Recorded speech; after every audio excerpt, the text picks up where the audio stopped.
For me, there's rhythm to glass blowing, and that's so much of what I like about music.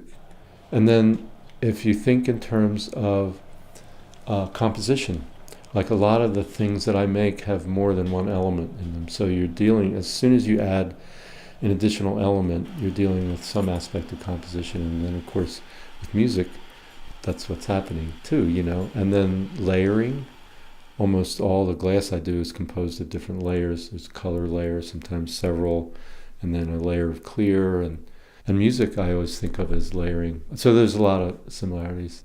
I joined PCI in 1976, so it was the year after we moved to Penland, and I juried in, and then started going to the fair. So let's see, that's coming up on almost 40 years, and we're both still around, me and Piedmont. It was nice to have their shop, to be able to sell through their shop and to be able to exhibit at the fair.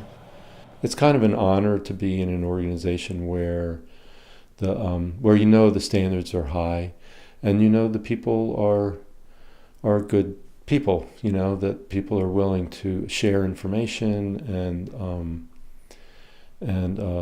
be supportive of each other. I was doing both clay and glass in my graduate work, and then by the time I finished doing the graduate school, I realized that glass was really my passion.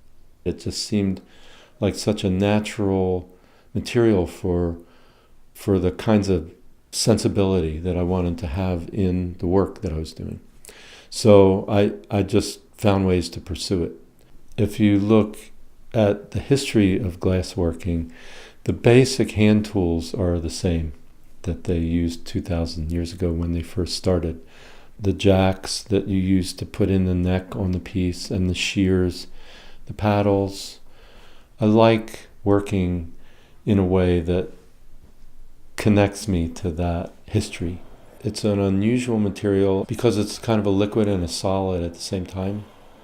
So that's part of what attracted me, I think, was the fluid aspect, the spontaneity, and it's very focusing.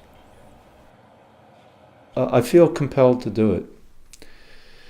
And part of that is, a large part of that is working with my hands. I feel like I need to be making something, working with materials with my hands. Somewhere in there, I'm sure there's an economic imperative, because if I wasn't doing anything, there wouldn't be the possibility of making any money.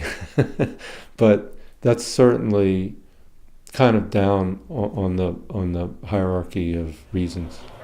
There are ways to kind of work with it and to understand how your hand and the movements of your hand and your body connect and help the material to do both what it wants to do and to do what you want it to do. And that's really kind of, I guess, my philosophy of working with it is it has its nature of how it wants to move and what it wants to do. And I have my ideas of what I want it to do, and let's find a nice kind of place where those things come together. It's wonderful. It's miraculous.